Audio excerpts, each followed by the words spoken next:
வணக்கம் நண்பர்களே, நான் உங்க கிச்சா பேசுறேன். சலீமுக்கு ருத்ராட்ச மாலை, ஒரு முஸ்லிம் பக்தருக்கு அருள். யார் அறியக்கூடும் மகா பெரியவாளின் தெய்வீக சக்தியை?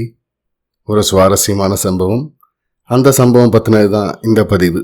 அந்த சம்பவம் பற்றி மேலும் நம்ம தெரிஞ்சுக்கிறதுக்கு முன்னால நம்ம சேனலை இதுவரைக்கும் சப்ஸ்கிரைப் பண்ணாதவங்க கண்டிப்பாக பெல் ஐக்கான் கிளிக் பண்ணுங்க, சப்ஸ்கிரைப் பண்ணுங்க.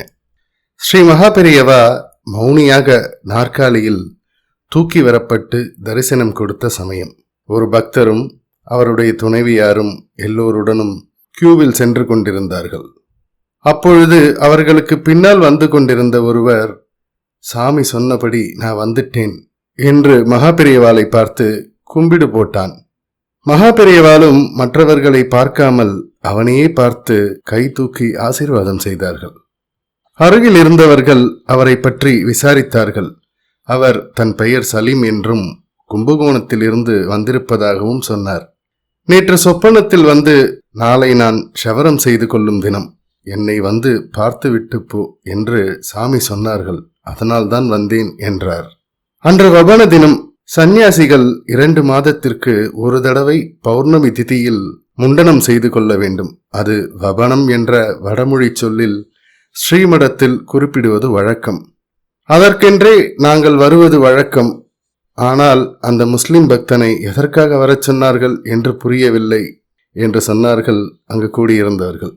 அங்கே கூடியிருந்தவர்கள், அவருடைய பெயர் செல்லப்பன் என்று இருக்கக்கூடும், தவறாக சலீம் என்று நம் காதில் விழுந்திருக்கும் என்று சொல்லிக் கொண்டிருக்கும் போதே அந்த முஸ்லிம் பக்தர் மறுபடியும் எதிர்பட்டார். அவர் ருத்ராட்ச மாலை அணிந்து கொண்டிருந்தார்.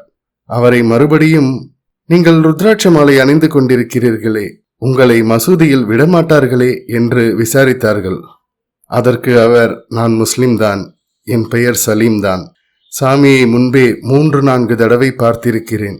ஒரு தடவை இந்த ருத்ராட்ச பிரசாதத்தை கொடுத்த போது இதை என்ன செய்ய வேண்டும் என்று கேட்டேன்.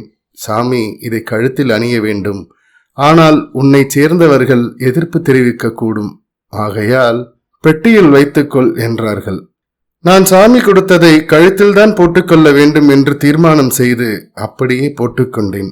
நான் தொழுகைக்கு போகும்போது கூட என்னை யாரும் குறை கூறியதில்லை, மாலையை கிழற்றச் சொன்னதும் இல்லை என்றார் அந்த முஸ்லிம் பக்தர். யார் அறியக்கூடும் ஸ்ரீ மகா பெரியவாளின் தெய்வீக சக்தியை?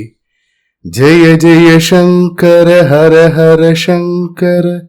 இந்த பதிவு உங்களுக்கு பிடிச்சிருந்தா லைக் பண்ணுங்க, ஷேர் பண்ணுங்க, கமெண்ட் பண்ணுங்க, மறக்காம பெல் ஐக்கான் கிளிக் பண்ணுங்க, சப்ஸ்கிரைப் பண்ணுங்க. நன்றி நண்பர்களே.